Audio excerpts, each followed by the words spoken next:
Good evening, everyone. Welcome to the Voice of the Voiceless show. I am joined here with Derek Paul, Director of Identify Ministries in Florida. And Derek is a board member of Voice of the Voiceless as well. And down in Florida, I'm sure you've heard of the quote unquote "Don't Say Gay" bill that's been going on. And Derek, I really want to keep to the content, and so I just want to pass it to the floor to you. And if you could share with the audience what is going on in Florida. So thank you, Darren, for having me on. And I want to thank all of you who are watching, who are educating yourself on some of these issues that unfortunately the church has not been involved in and everyone else has. And so I just want to bless you with joy and peace, as we know our Lord's word stands forever and he always wins. And so, I'm going to talk to you a little bit about this bill that's coming up and what it entails and what has been the repercussion, where it came from. And so HB 1557, I would encourage you to look it up for yourself and read the actual bill. You can get a synopsis of it and then also read it in PDF format online. It's readily available. And so basically, this bill makes it so that the schools cannot introduce the children to topics such as sexual orientation and gender before they are developmentally able to integrate those topics. And so this protects children from some psychological harm, and it allows us all to be put on the same page as to when it is appropriate for our youth to understand these abstract concepts of sex and gender, etc. And it actually makes the schools accountable if they are doing developmentally inappropriate things to children. And so we should all be in support of this. This is the loving thing to do. This is appropriate for our children. And so it's really been interesting. I didn't know anything about the bill until 2 weeks ago. And what has happened in our local area is within the school system, they distributed a letter to take home to parents for the students in high school to notify their parents that the next day would be a protest at the school, and they wanted to let the parents know that this was going on and their student may decide to participate in this. And this was really a catalyst for starting the dialogue and conversation between children and parents in some respect as to LGBTQ identities. And it has also garnered a lot of organization within the schools. This was obviously designed. And so we had one school, it was in the local paper, that there were 400 people from the school participating in the event at just one of the schools, but it looks like all of the public high schools have participated. And this is really unfortunate because high schoolers are not educated on what is developmentally appropriate and how these abstract concepts can cause harm when introduced too young. So this is not even really an anti-LGBTQ bill. This is a pro-loving human development bill that prevents harm and prevents abuse. And so it makes the schools accountable if they continue to put gender theory and ideology in front of pre-K, kindergarten, first grade, second grade, third grade. And this has been going on. So I would like everyone who's currently watching to take out your phone, and I would like you to put in your search engine, Dr. John Money Wikipedia. And I want you to screenshot that so you can go to that later. And if you were to click on the Wikipedia article about him. It's been updated within the last 10 days. Sexual orientation and gender theory and gender ideology. And so he is not trying to restore sexuality, if that was the assumption of what that word means. So if you were to find out a little bit more about him, this was a psychologist that did not go to medical school, did not go through residency, did not go through fellowship, and would say that he was an endocrinologist. And he did some pretty bad things. And you'll find that even in Wikipedia, which is definitely not a conservative website whatsoever. So he is the inventor of the term sexual orientation, and he is the inventor of using the term gender in regards to human beings for the first time. Previously, gender was used for the masculinity or femininity of language or nouns. And so he began this situation, and it's good to know who it was who started this and invented this and introduced it to the public and the medical establishment. So this has been a long time coming. He started doing this in the 1950s, and we are just seeing a harvest of what he has sown in our local communities with confusion over these terms. So I myself am an overcomer from LGBTQ. I had gender nonconformity.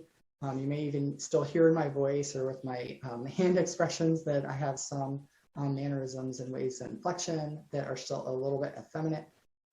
And I have had same-sex attractions at a very young age, and the Lord has really done a huge work in my life in restoring me as a male, and it's pretty incredible what He has done. And also, I am a licensed medical professional and understand development. So I want to tell you a little bit about what happened to us as a family. So as a father, I have 3 small kids, and my oldest was in kindergarten and was going to school in public school locally in the area. And within 2 months, he was introduced to a LGBTQ book. It was read to him. And this caused considerable confusion for him just in the very first day of having this book read to him at school. And so the difference between sex ed and gender education is sex education doesn't start till 3rd or 4th grade. And so we have an entire lobbying group and special interests that have decided to introduce sexual labels through gender teachings, starting as young as pre-K and kindergarten. I never thought it would impact my family, but lo and behold, it did anyway. And this is happening all over the country and around the world. And this was, unfortunately, by strategic design that this happened to us. And it might have happened to your family out there.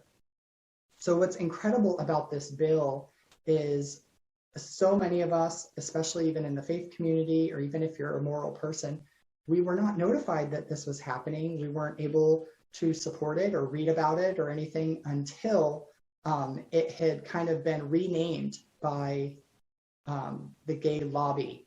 And, the gay community is not, I would say, accurately represented by those lobbying. However, this is what is going on. Everyone is not as extreme or fringe as a gay activist, but this is in our faces, and we're having to deal with it in our local communities. So I'd kind of like to bring up too some other things that you may have heard of, especially if you're parents out there, or you're a pastor, or if you're a non-religious person. We've all heard of Common Core.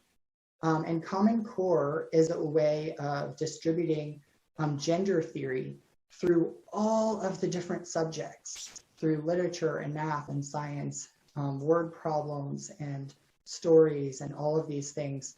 And so that is one of the reasons why Common Core is very confusing. It's meant to integrate gender theory throughout all of the different subjects. Now, we've some of us have heard of the sex education, and specifically comprehensive sex education. And this is begun in 3rd or 4th grade around the country. And comprehensive sex education is introducing people to sex acts as equal, as all sex acts are equal. And it's not necessarily helping our young people. So if your student has been in public school, especially where there's Common Core, they may unknowingly have been learning about gender theory since pre-K or kindergarten, and then by the time they're introduced to the sex acts in 4th or 5th grade, they already have their mind made up, and there's already a foundation for sexual orientation, ideas, and the like. Along with that, in 2008, a committee was put together to create the national standards, national sex ed standards. And if you look through the qualifications of that group, it is sparse, if at all, anything. And so this group was the one that put the core standards for all the different age groups through our public school system out there to be followed as basically the standard of care across our nation. So it is important to know these things that we're seeing the fruit of have been going on for a long time. Even in our churches, we've thought of them as topics. We didn't know that it would affect us like this, but it is. So what is really going on is we're seeing child protests. We're seeing high schoolers who do not understand that kindergartners are not able to assimilate what gender is, and the behaviors and the external manifestations. And this is harming them, it's confusing them. They don't know what to think because it's being introduced, especially so young. And we are seeing these child protests in our high schools, and it's causing division in our communities, in our families, in our churches. And you'll notice that there's a disconnect. We have different definitions for the same word, and it is abusive. Really, you know, what else is going on is our young people are being selectively culled, for lack of a better word, out in the country and farming community. There's selective breeding for animals and livestock, and we really have this situation in our young people that they are being taken advantage of. So let me give kind of a brief overview. There has never been a point in human history where exclusive homosexual statistics has been more than 3% of the population, ever. There's never been a part in human history that's been documented where there's been more than 1% of those with some form of gender identity disorder or confusion or the like, basically trans. And there's never been more than 0.02% that we know of someone with a DSD, disorder of sex development or differentiation. And yet we have these alarming statistics that more people are identifying with LGBTQ. And so when you look at those together, you have to understand that the definitions that our children have for these same words as us do not match. And they are being encouraged to take on identities that have an instinctual permanent value when they're just trying to say, something different with that identity than what we are understanding from the past. So it's important to know that when someone says they're trans, we need to have a real conversation and understand what they're actually saying, as opposed to when someone used to be transsexual, it was a more definitive statement. So what can we do? What can we do as Christians? What can you do if you're a conservative? what can you do if you're just a moral person without a religion? Well, first, we need to talk to our children and find out what has been going on with them. If you are really motivated, I would encourage you to reach out to your local pregnancy center. In many of our communities, the pregnancy center is where Christians are saving lives, and they are already used to taking the hits from all sorts of special interest groups, and they have a deep love and compassion for their community. They know what's going on in regards to the family, and they can likely point you in a good direction, and you can find other like-minded people. Talk about it at your church. Bring it up to your Sunday school leader. Have times of prayer and Sunday school over these issues and over these bills. And I would encourage you to also financially contribute to your pregnancy center, your pro-life center, or when you find someone with a testimony out of LGBTQ. Many of us have already taken some hits, and we love Jesus enough that we'll worship him and we'll share and we'll witness and we'll testify to what he has done and how it has happened in our life. And we need the church, and those of you maybe who even aren't the church, who understand, to stand with us and to give a voice to what is going on right now. And then I would say the last thing you can do, and likely should do, is begin writing letters. Even if you have a full-time job or you're working 6 days a week, you can write a letter. And so let your voice be known through a letter. Send it to the school, send it to the teacher, the principal of your child's school. Find out what is going on in the school, and get involved as early as you can. Great. Thank you for sharing that. And I was taking notes as you were sharing. Can you hear me? Yeah, I can hear you very well. Okay, great. So you were talking about the culling of students, and it got me wondering with the school protesters, and where it kind of indicates that the schools are pushing politics and using children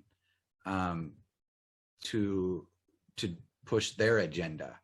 And that kind of, to me, that kind of seems like they've already indoctrinated the children that this is the thing that they do, and what happens to the children who don't support it, and do they feel safe in their own school? When the school is promoting, you should be doing this. And then if they're not, then are they haters? Are they creating unsafe or uncomfortable spaces for children who, are honoring their father and mother and the Christian faith? What are your thoughts on that? Yeah, well, I can tell you that I know that leaders within the school system feel equally unsafe.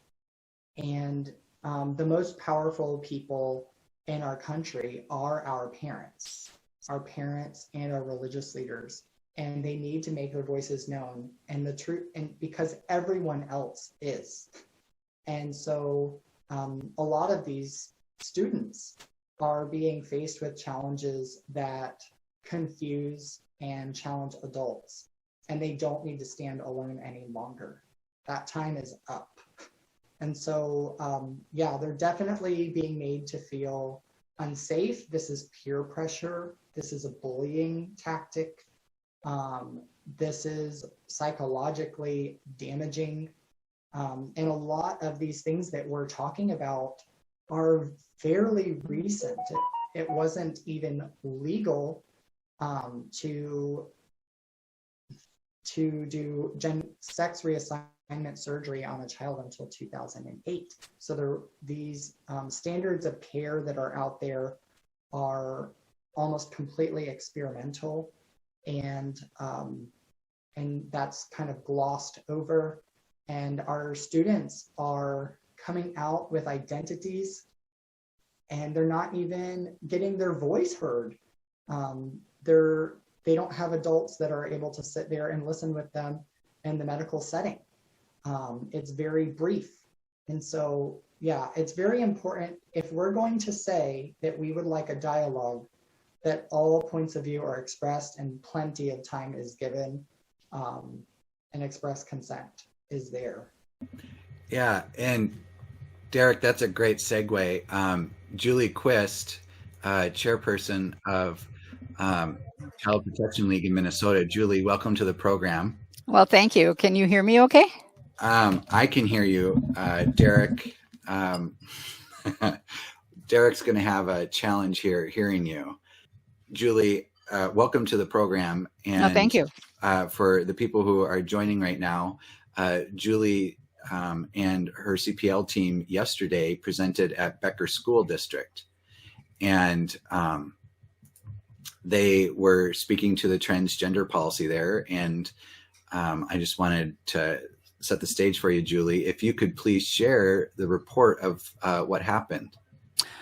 Sure, I'd love to. Well, actually, how that developed was that one of the school boards, they are in a small, town, Minnesota, Becker, Minnesota, was adopting some kind of transgender policy. They felt they had to because there had been some incidents happening and people were pressuring that they had to have a transgender policy. So back last August, they had a group called Out Front Minnesota give them a presentation, 80-minute presentation on the subject.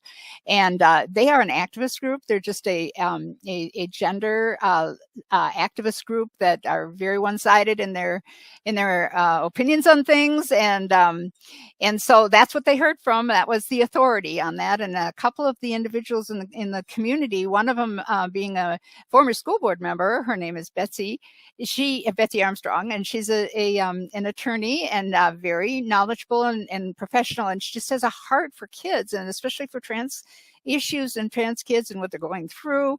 So she told them, you've only heard part of that story. You've only heard from one perspective, and you really need to here's some other information to fill in the gaps and hear the other side on this issue. And she was very persistent in telling them that. And they have a pretty good school board. I mean, it's a mixed bag, but they agreed that they would let her do that, but it took them months to be able to figure out, that how she get it done. Another member of the community who's another attorney, a prosecuting attorney who's very knowledgeable about things, was going to participate in that too. And they agreed to just do a 60-minute presentation is all, and she would have another organization come in and do some of the presentation on the issues, and so she asked Child Protection League to join in with her. That's how it happened. It wasn't us coming in uninvited, and we just said, sure, if you'd like us there, we'd love to participate, and we'd love to encourage what you're doing there, and so they were very. What happened as it got closer to it is that the trans people were very, very unhappy that there was going to be somebody making a presentation with other information than what Out Front would provide to them, because they knew that it wouldn't be all just the propaganda that they put out, which is very one-sided. And so they started objecting to this. They didn't want this. They thought, how could you even have something like this? And the pressure was getting harder and harder. And then they decided that, they would target Child Protection League, because Child Protection League has been involved in the past with a number of things that have really bothered them. We've opposed legislation, for example, that initially allowed the LGBT ideology into the schools all over the state. That was called the Safe Schools Act, which is a kind of a pretty sounding name for something that really had other intentions. And that was back a few years ago. We opposed them on that. When we lost, they got their things in the state. We've opposed issues having to do with banning counseling for minors who are dealing with sexual gender issues or just sexuality issues. And unless it's affirmative, they would ban it for children. And we opposed them on that. And they tied us so then they started to demonize us as an organization. They tried to, in fact, they did. They said we were a hate organization.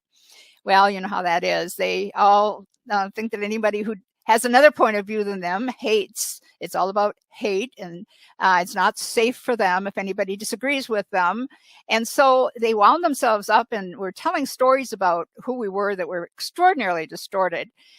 But as you know how the narrative often goes, the media likes to pick up on these things. And so they started stirring up the public, and the LGBT media, were putting things out. One of the local papers, one of the big local papers, picked up the story, and they did a whole big story. I think it was last Sunday. I mean, no, it would have been maybe a week ago Sunday. That told this story about how this hate group was being allowed to come into Becker and make a presentation to the school board, and how horrible this was. And people being who they are, they don't know how to interpret things that they read in the paper. So people were getting afraid that here was this hate group coming into town. And interestingly enough, it wouldn't surprise you either, but in the stories that were being put out and the paper that was published, nobody called us and asked us for any information, asked us our opinion, whether it was true or not true. And so everything was, the Southern Poverty Law Center was being quoted and saying that we are a certified hate group. And so, who's the Southern Poverty Law Center? Well, I mean, anybody who has looked a little bit under the cover of this knows that they're a very biased, gender activist group that it will label anybody as a hate group if they disagree with them. That's the nature of disagreement, is that it means that you hate them. So this is the way it was going, and you're probably familiar with that kind of a narrative, but it was whipping up a crowd and a mob. And I don't know, who all the people were that showed up there last night that were protesting. They were kids mostly. And they were from the local high school, those who are part of a class, a social studies class that, basically feeds this kind of a thing. And they had decided that it was terribly unsafe for them that we were being allowed in. And the attack was very focused on Child Protection League, CPL, and is kind of ironic because we were being, brought in to stand with them and to help them and support them. And the main, weight of this was being carried by the locals there who had put this together, Betsy Armstrong and this Chris Clippen. And so my part was actually relatively minor as far as the presentation goes, but it didn't matter. It was just that it was all Child Protection League. So we walked in last night, and inside there was a mob of young people with signs, and they were chanting, "No other side to our pride." That was the theme of the evening. There is no other side. And I think that is the core of everything we can talk about tonight, is that what we were dealing with last night was that no other information other than what they put out is credible, valid, or to be accepted.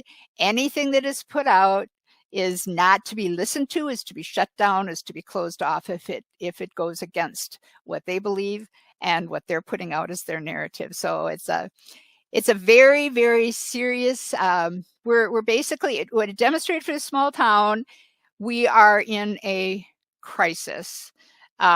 This is when you have a school that the main thing that's happening there is they're closing down any information at all and saying there is no room for anything else except what we say. You don't have a school, you don't have an education system anymore.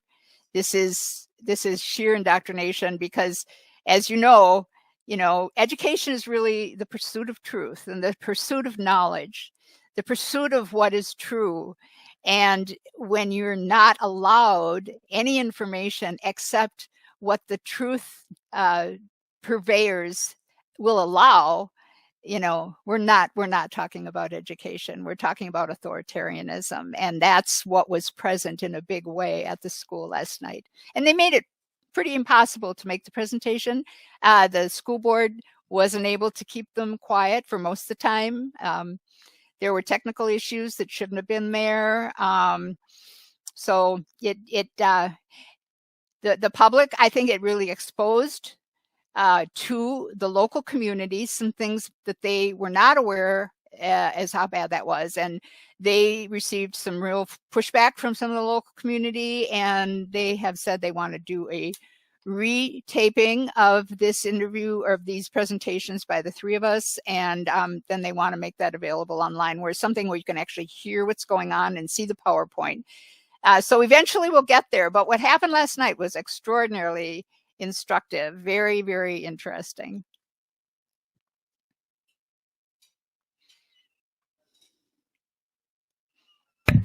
You can go on. I can go on as much as you want me to. Yeah, thank you. How I should go on. Yeah, I just coming back onto the channel here. So thank you for that feedback or this.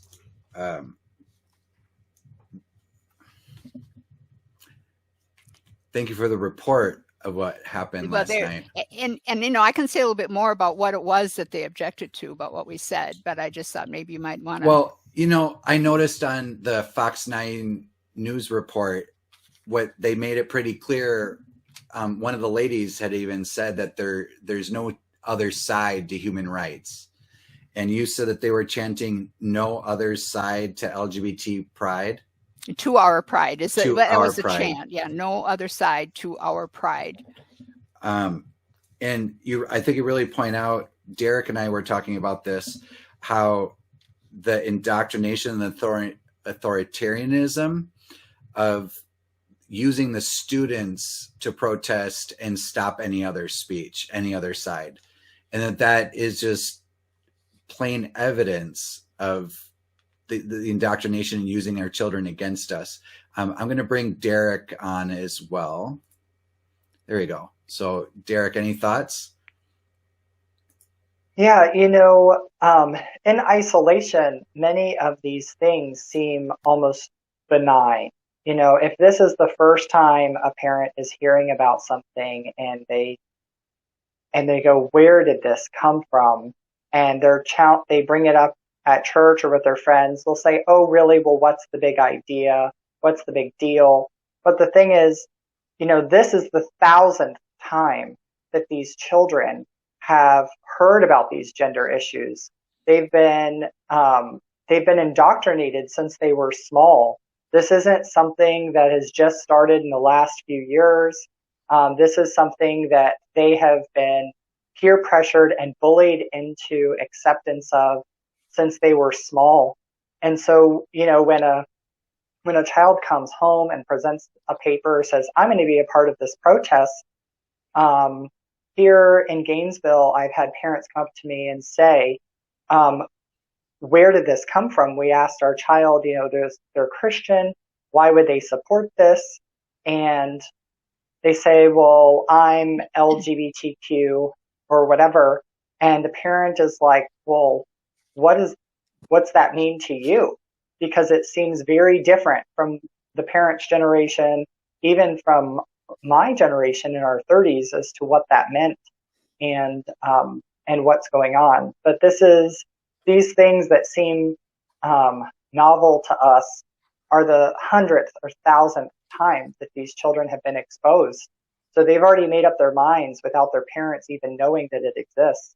And I just want to commend you, Julie, for standing and sharing and giving people a chance to see that truth exists, that this is what true femininity looks like, is standing up for children and loving children. And you've really modeled that, regardless of if the media is covering it very well.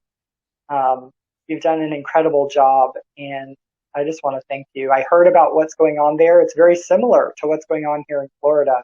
Mm-hmm. And, Yeah. I wonder if I could just give an example of what you're talking about the indoctrination, which is one of the things that I presented last night. I just went through some of the curriculum and some of the books that are available for children on a regular basis. And a couple of things that you are probably familiar with are these graphics that are all over, and they're targeted at preschool through, very young grades.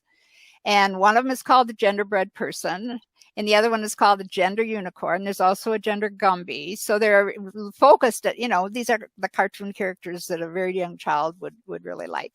So here's the deal. Let's take the genderbread person. You have them divided into different parts. There's the biology, there's how they think, it's how they feel, and it's how they act themselves out of their expression. So there are 4 different ways that that your gender is defined. And so these graphics are all all over in the schools. Now I can't say exactly what schools they're in because we're not in every school, but for Minnesota, the Minnesota Department of Education used these graphics starting back probably in about 2015, 2016, in training administrators and teachers in school districts across. There you go. Thank you. The genderbread person. You can see it's a mix and match, and they decide that they have to choose where they fit in. And so a young child, you look at that visual, and immediately what that does is it actually demolishes your understanding of gender as being a boy and a girl. It does it with a picture. Picture's worth 1,000 words, right? And there they are. They're supposed to do a mix and match. Who am I? I decide. It's my creation. I create my gender by deciding where I fit in here. Now, this is a 100% assault on the very understanding of who we are as human beings. This in a picture demolishes their understanding of God creates male and female. That's the way we are, and we are. There's no way around that, and yet completely out of thin air. Basically, they create this reality that a child is supposed to accept. Well, the parent doesn't even know this is going on, right? How does that parent know that young preschool child has just been exposed to something that is absolutely antithetical to everything they believe about themselves? There you have the gender unicorn. It's very attractive, colorful, and see, you choose whether it's your gender identity, your gender expression, you're physically attracted to and emotionally attracted to, or your sex assigned by birth. And in the classroom, they shy away from talking about anything in terms of gendered. They want to get past what they call heteronormativity, which means that the general assumption that you are heterosexual unless there's some evidence to the contrary. So they want to get away from that, what they call the cultural heteronormativity, and they're intentionally challenging these things in their children. Now you think about what that challenges a child in terms of what their whole belief system is. And before a parent even has a clue that this has happened, the child has already adopted this. That's how fast it works. And it's very quick. Now, here's the other thing that I think we have to be very sensitive to, because many times when you're getting this in schools, people will ask, oh, I know it's not happening in my school because my child would tell me. Let me tell you, they don't tell you. Unless it's by accident, they happen to bring it up. And the reason that they don't, and the reasons have come through in responses that have been given by the kids. Why didn't you tell us? Why didn't you tell us? The reason that they give is that, well, you told me to trust my teachers. You sent me to the school there. So why wouldn't I believe what they told me? They have no way of being critical. In fact, they love their teachers, and there's an emotional connection to that. And we're supposed to assume that they would decide that there might be something off here. They don't know that. We send them to the school. That means that we support what's going there. One of the children has been known for saying, well, we thought this is what you got in school too. How would they know the difference? So, I mean, the kind of indoctrination that's going on is so profound, is so deep, that we have no way of even catching it until it's happened already. Can I say something about that too? Yep. Can you hear? Yep. So here we've actually had people say, oh, well, I have a really good relationship with my child's teacher. They're a Christian, maybe even the principal's a Christian. They would never do that. They would let me know. And what they don't know is that the teachers and the principals and the people, they are scared. They are being bullied themselves. They are being pressured to use this. It was given to them. They're being pressured to put stickers on their doors and do all sorts of things, or else they'll be ostracized. And so your teacher, we had a situation even in my family where the teacher didn't tell us things that needed to be done because they were busy taking care of some other issues. And so it is, many times we'll say, well, the teacher's a Christian or the principal's a Christian, but they're a bit in Babylon. They've got their hands full in this system. And I think it's interesting, you brought up the genderbread person and the unicorn. We are not cookies and mystical creatures here. We are humans. And so they might be, showing us the disassociation there in the indoctrination itself.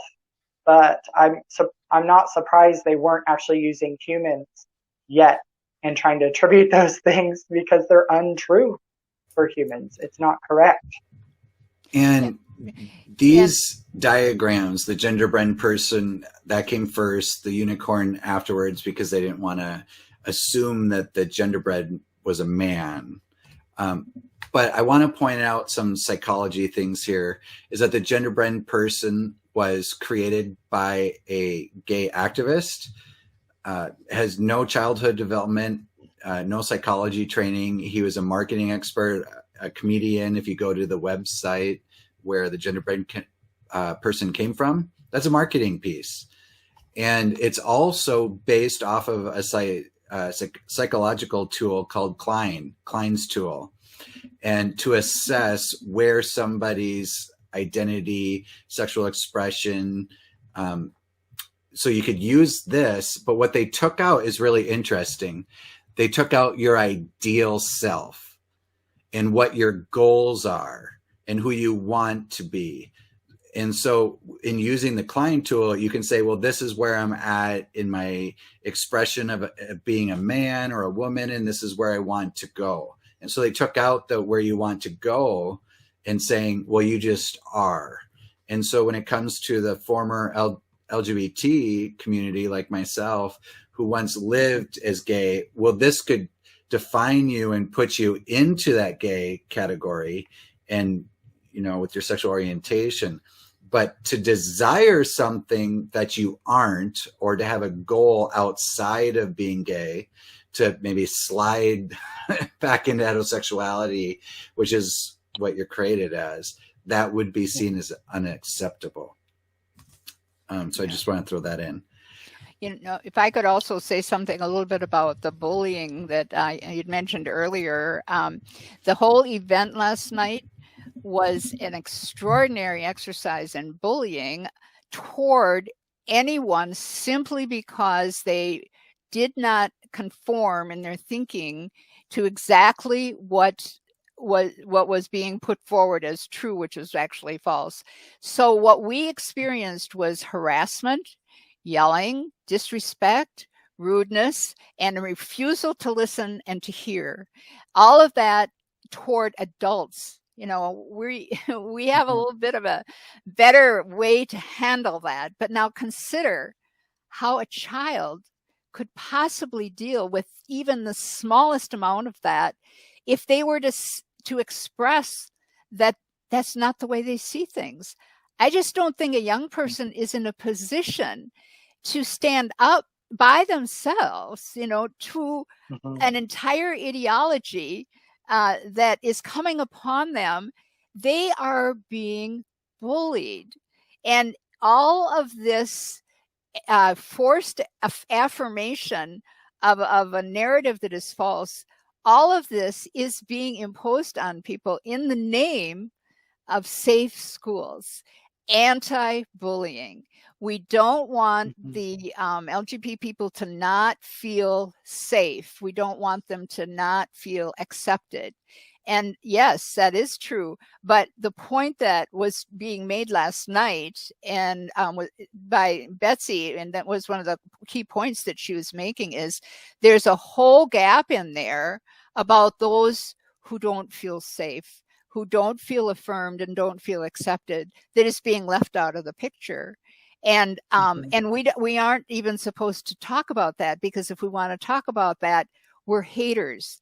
And so just consider the burden that this would be upon a child to not accept. Let's say they look at that picture and suddenly they're supposed to say, boy, I don't know if I believe that, I mean, a 5-year-old, even a 4-year-old, a 6-year-old, a 7-year-old. I mean, so it's bullying at the core, and it's all done in the name of anti-bullying. It's the most egregious offense.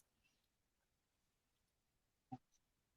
I think it's important too, when you have someone taking on a label that has a stereotype attached to it, and the forced affirmation of that idea.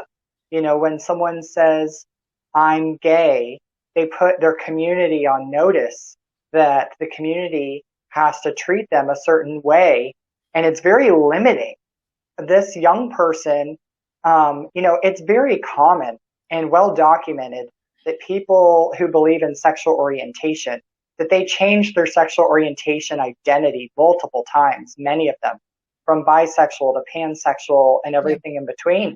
And when you have a community that the day before was told this person's gay, and now they're bi, or now they're pan, they're constantly trying to figure out, how do I talk to this person in love?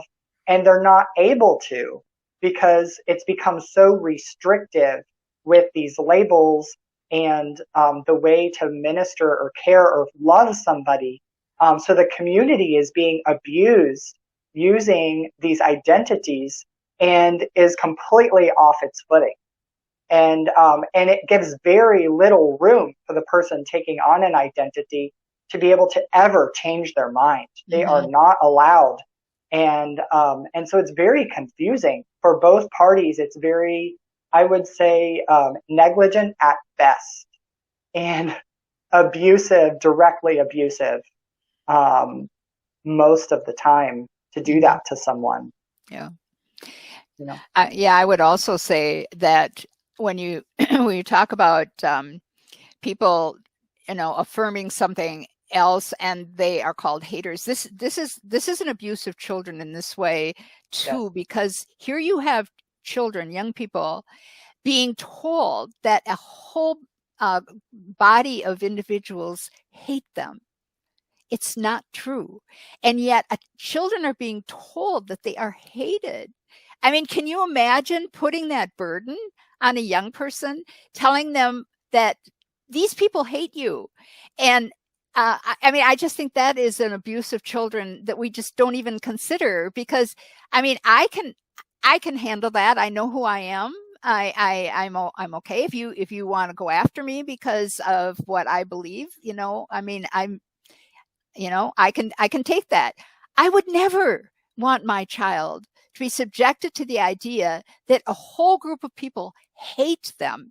And then you get to it, the reason that they hate you is because they don't think like you do about that. That's the only reason.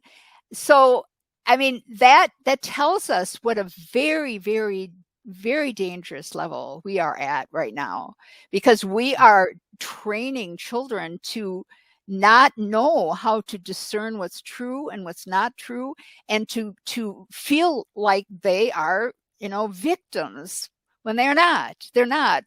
We're involved in this because we care, a lot. This is the reason we're here. We care about these children, and especially the trans children, because they're not being told the truth, and they're not even being allowed to hear the truth. Because if you allow them to hear the truth, then they're being subjected to, hate. So, Julie, while you were talking, I looked up the news stories, And I'll share my screen here. This is really interesting when you're talking about how they're teaching kids that they're, people hate them, right? So let me see here. There we go.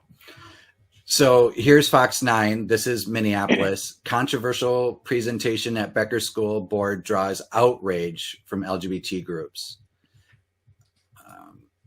And then the next one. Minnesota students protest anti-LGBTQ plus presentation approved by Education Board. Becker students, teachers raise concerns as school board allows anti-LGBTQ presentation. I noticed when reading these that nobody interviewed you. No, not one person. No, they didn't even, I mean, and that's what you mean. It's for the media too. There is no other side. There is no other side. So why bother talking to us? Our side doesn't exist. And so they're framing having a other side of a conversation is dangerous. And to me, that's abusing the children. Like, I was taught critical thought, like go and investigate other ideas, challenge yourself, and you're, sorry, well, mute Derek there. That in education is helping kids understand the world around them, be confident in who they are, that other ideas won't harm them.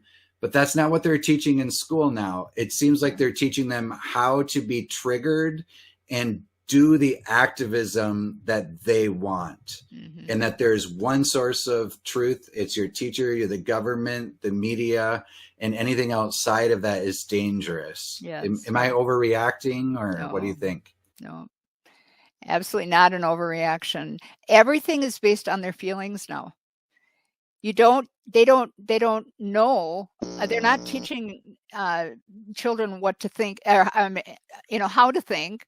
No one can think critically without information. It just doesn't come out of the blue. You have to have information. And the pursuit of truth has always been the understanding of what education is, the pursuit of knowledge. And this whole scientific method is to investigate, to look for data, look for information. And all of that is being closed off. And what they call science is science, whether you can substantiate it or not. It is just, you are being told this is the truth. So they're truth Nazis. You have your ministry of truth, and we're the ones who are going to decide what truth is. And you may not question that. You may not listen to information other than that. I mean, just consider how terribly, terribly dangerous this is.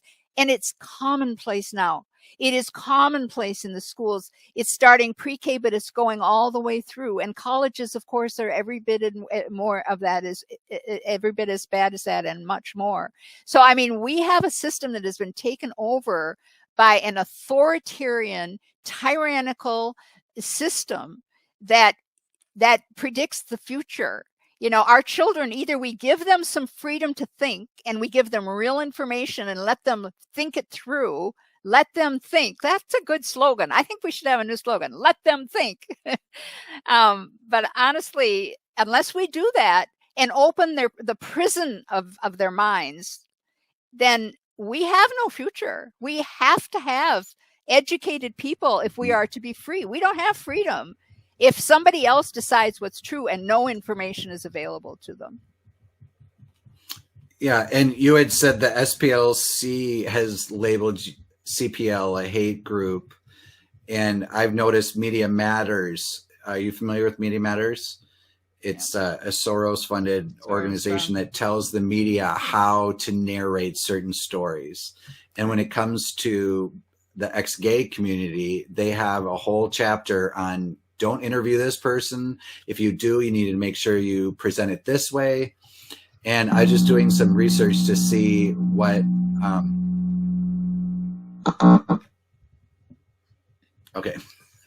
I'm doing some research to see if there's anything being said against you guys? Are you familiar of any media narrative that's been pre-written when it comes to this transgender in school policies, that kind of stuff?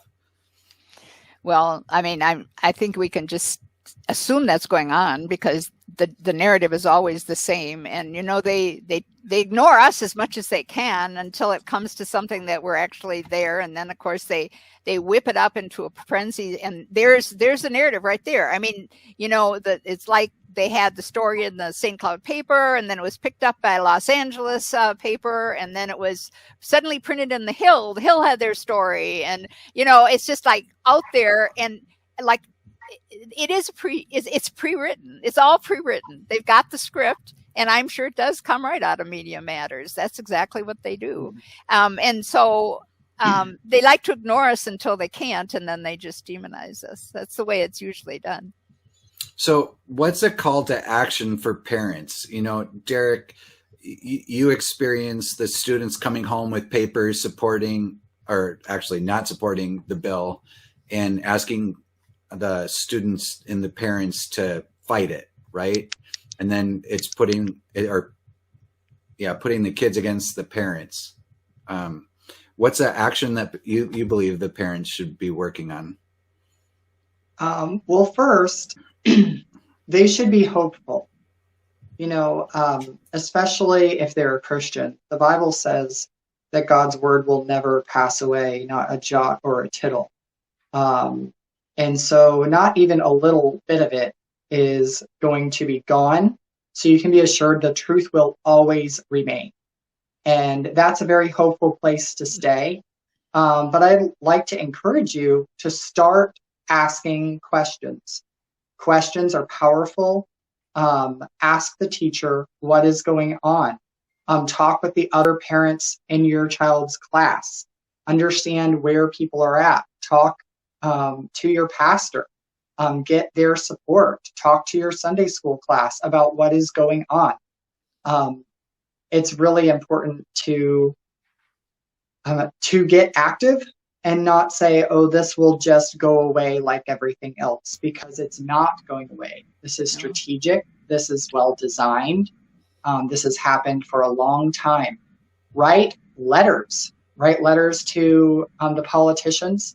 Write letters to the teacher, to the school. We know that they don't like letters. They don't like a paper trail. So it's really important to do what you can and ask the important questions. If your family member comes to you and says, I'm gay, I'm trans, well, it might certainly be a shock for anyone to not know that this was going on. At least the conversation is open. Ask them, well, what do you mean by that? Are you in a relationship? Are you being treated well? It's important that we don't let the child be the only person speaking. And you have experience. You're the one who takes care of your family member, of your child. And so don't run. Don't assume someone else is going to be there for you. This is your call to action.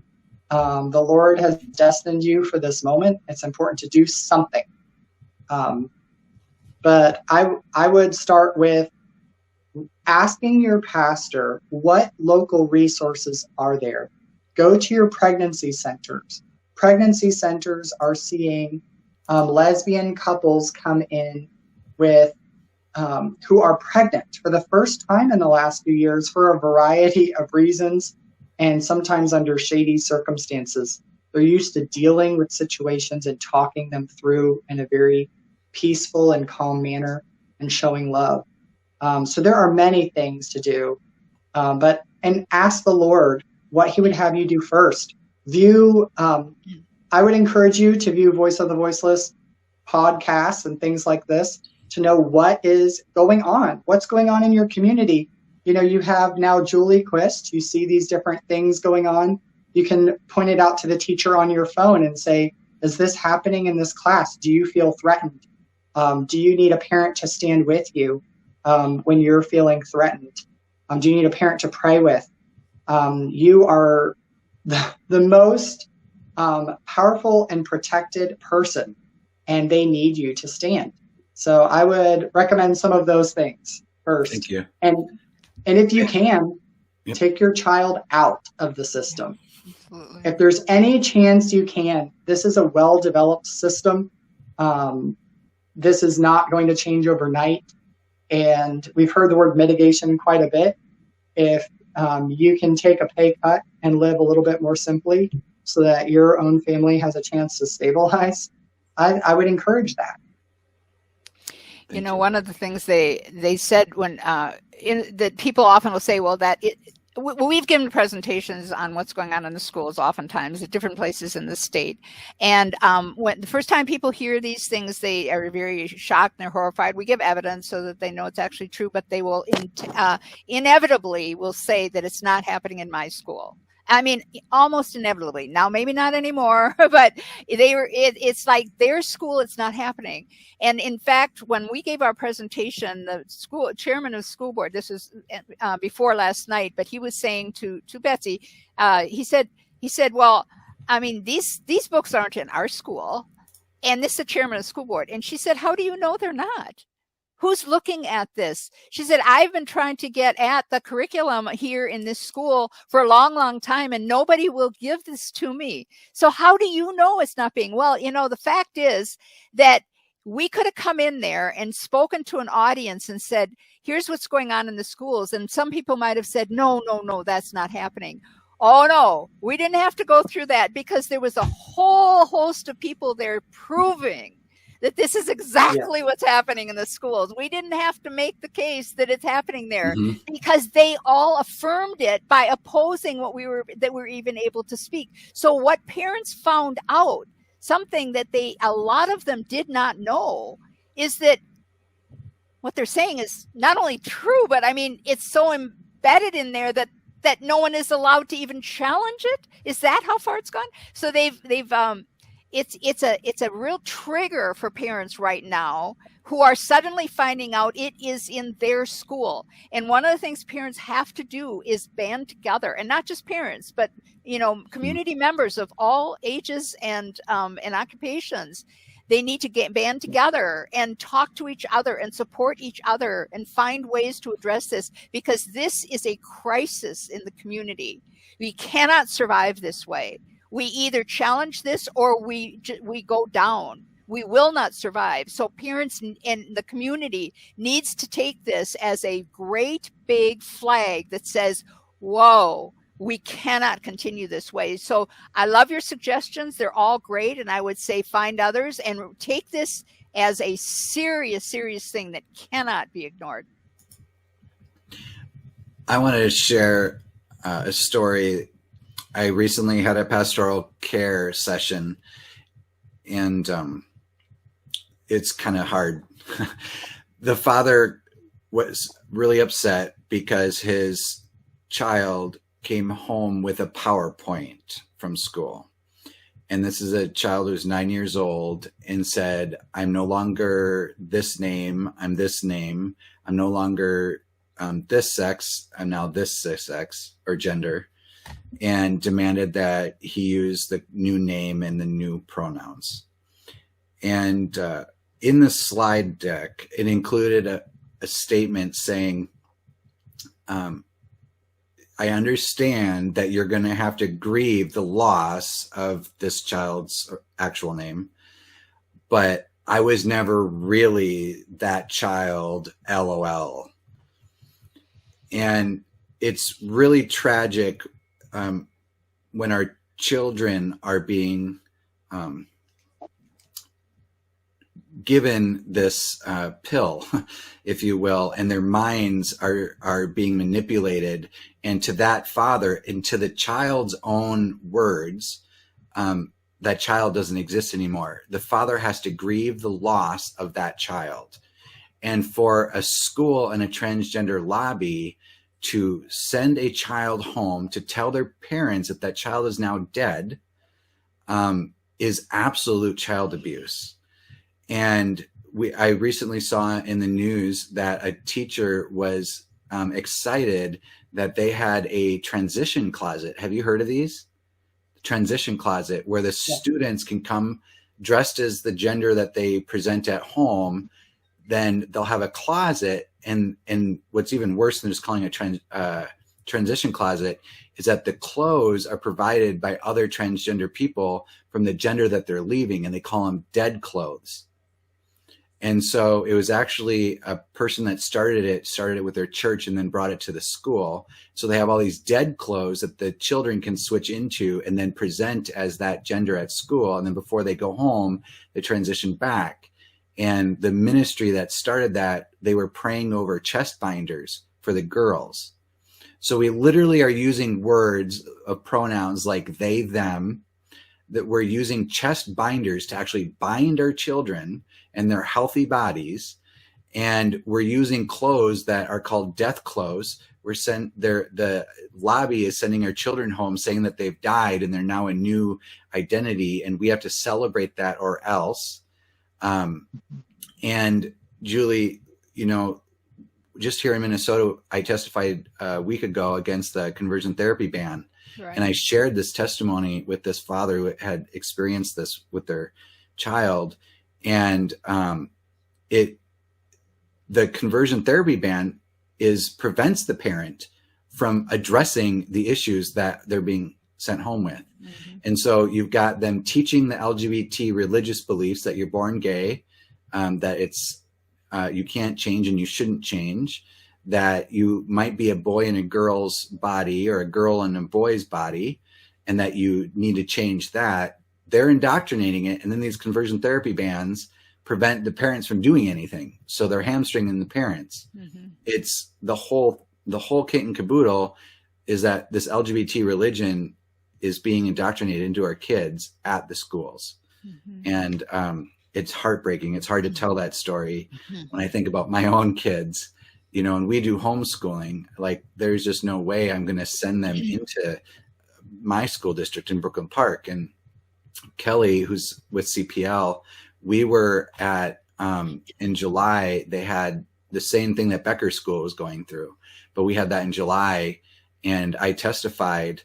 And all I said was, as a school district, you're supposed to be helping the children and telling our children aren't these spirits disconnected from their bodies, and telling them that they're in the wrong body and might be the other gender is not helping them, it's hurting them.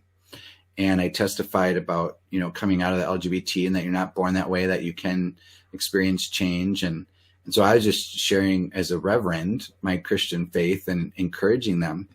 Well, after they voted for it, the gay identified school board member scolded me and said that, they need these policies until people like me aren't in the community anymore, and that I am weaponizing my religion.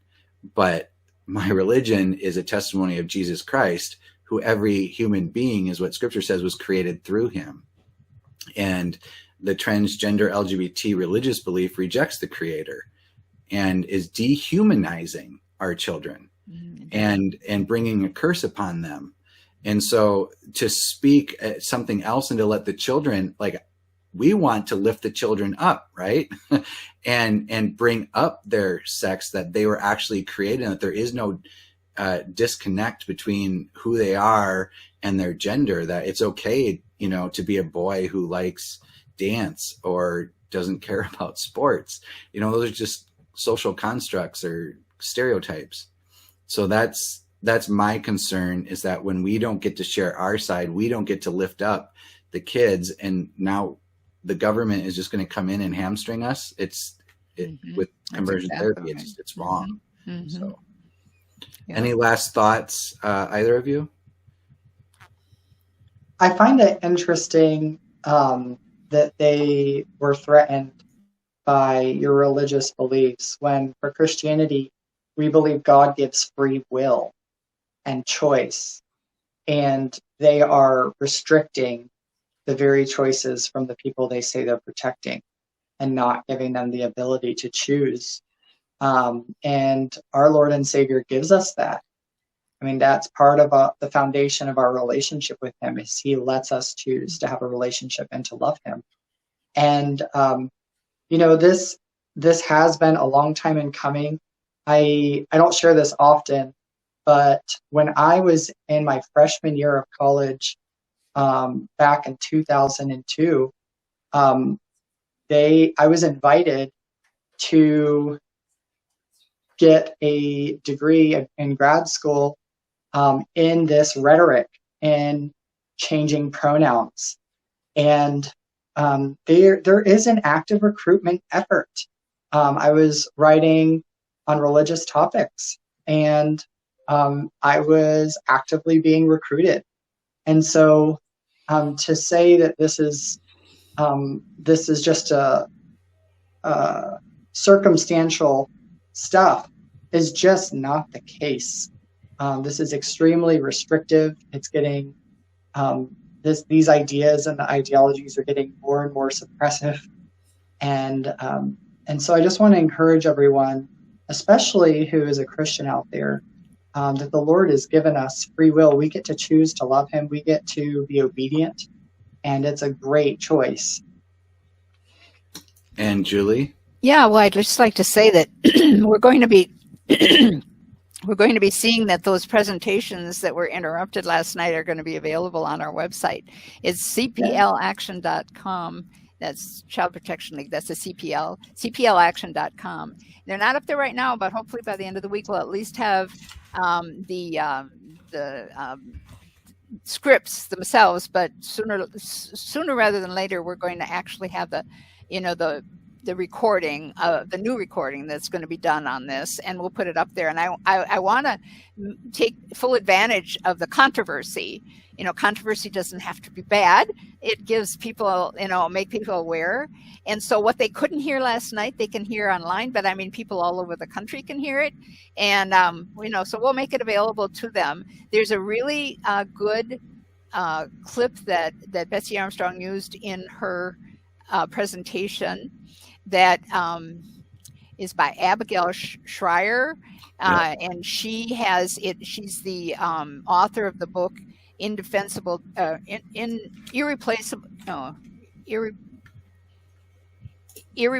Damage. and it's something like that. I've got that wrong. Anyway, she had a 5-minute video clip of her, which is up there on the website, and I will try to make it more easily found. But it's very, very compelling 5-minute video clip of her explaining some of the things that we're discussing here today. And I would recommend sharing that information. I think we need to be sharing those kinds of things with our friends and talking about them. It's called Irreversible Damage. Thank you. That's the name of her book, but it's worth looking at some of the things that are. Yeah, there you have it. Irreversible Damage. And that book is really a good resource. And you can also, like I said, find the video clips of her and some of the things that she's put out there. These are things that you can share with people, and you must, because people don't want to talk about this. Now we're being forced to talk about it because our own children, our own families, people we know, now it's coming home to roost. And so nobody can afford to not talk about this. Well, thank you, Julie and Derek, for being with me today with Voice of the Voiceless and really talking about a hard topic. Thank you for the work that you're doing for the kingdom and to protect children. And Derek, I was wondering if you would pray us out tonight. Yes. Thank you. Thank you that you have everything in your hands. Lord, you are everywhere. You see everything. You see every secret. You're completely mysterious, and you will win. And so we put our hope and faith in you, Lord Jesus. This isn't a game. This is about honoring you with our lives and worshiping you well. And we just pray that everyone would have that opportunity. Lord, there's no one too far gone. There's no one that's too much your enemy that your love cannot win them over. And so, Lord, we just pray over those organizing these child protests, taking advantage of them, pushing them to say things that are hurtful, and using them, Lord, for political means. God, we just pray that you would rescue and save them.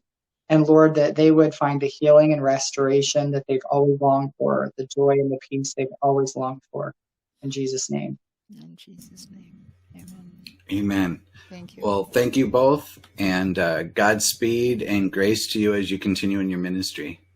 Have a great night. Thank you, Darren. Thank you, Darren. God bless you. See you, Bye. Julie.